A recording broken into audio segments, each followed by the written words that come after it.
യേശുവിൻ്റെ ശിഷ്യന്മാരിൽ യോഹന്നാനാണ് സുവിശേഷം രചിക്കപ്പെട്ടത്.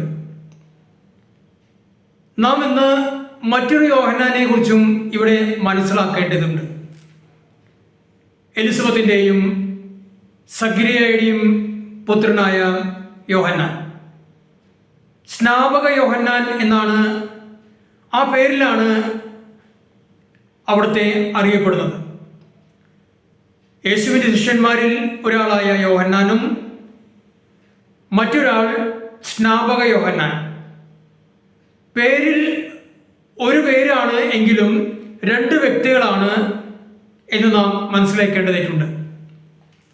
നമുക്ക് വായിച്ചു കേൾക്കാം.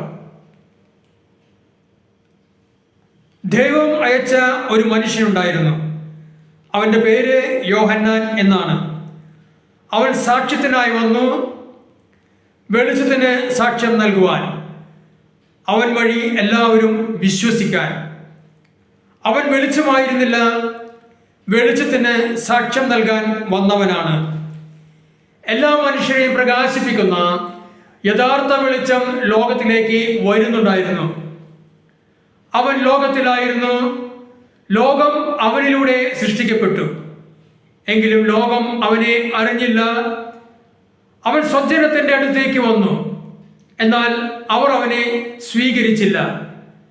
തന്നെ സ്വീകരിച്ചവർക്കെല്ലാം, തൻ്റെ നാമത്തിൽ വിശ്വസിക്കുന്നവർക്കെല്ലാം ദൈവമക്കളാകുവാൻ അവൻ കഴിവ് നൽകി. അവർ ജനിച്ചത് രക്തത്തിൽ നിന്നോ ശാരീരിക അഭിലാഷത്തിൽ നിന്നോ പുരുഷന്റെ ഇച്ഛയിൽ നിന്നോ അല്ല, ദൈവത്തിൽ നിന്നത്രേ. വചനം മാംസമായി നമ്മുടെ ഇടയിൽ വസിച്ചു, അവന്റെ മഹത്വം നമ്മൾ ദർശിച്ചു. കൃപയും സത്യവും നിറഞ്ഞതും പിതാവിന്റെ ഏകജാതന്റേതുമായ മഹത്വം. യോഹന്നാൻ അവന് സാക്ഷ്യം നൽകിക്കൊണ്ട് വിളിച്ചു പറഞ്ഞു, ഇവനെ പറ്റിയാണ് ഞാൻ പറഞ്ഞത്. എൻ്റെ പിന്നാലെ വരുന്നവൻ എന്നേക്കാൾ വലിയവനാണ്, കാരണം എനിക്ക് മുമ്പ് തന്നെ അവനുണ്ടായിരുന്നു. അവന്റെ പൂർണ്ണയിൽ നിന്ന് നാം എല്ലാം കൃപയ്ക്ക് മേൽ കൃപ സ്വീകരിച്ചിരിക്കുന്നു. എന്തുകൊണ്ടെന്നാൽ നിയമം മോശ വഴി നൽകപ്പെട്ടു, കൃപയും സത്യവുമാകട്ടെ യേശു ക്രിസ്തു വഴി ഉണ്ടായി. ദൈവത്തെ ആരും ഒരിക്കലും കണ്ടിട്ടില്ല.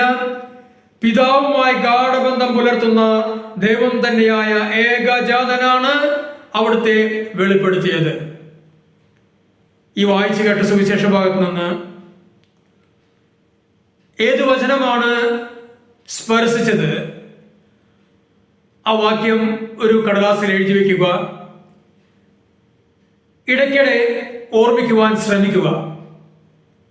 ഓർമ്മിക്കുവാൻ കഴിയുന്നില്ല എങ്കിൽ എഴുതി വെച്ച ആ ലിഖിതം എഴുതിയത് വായിച്ചു നോക്കുക. അങ്ങനെ ഹൃദയസ്ഥമാക്കുക.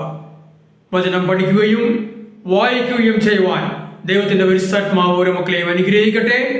Hallelujah, praise the Lord. യേശുവേ നന്ദി.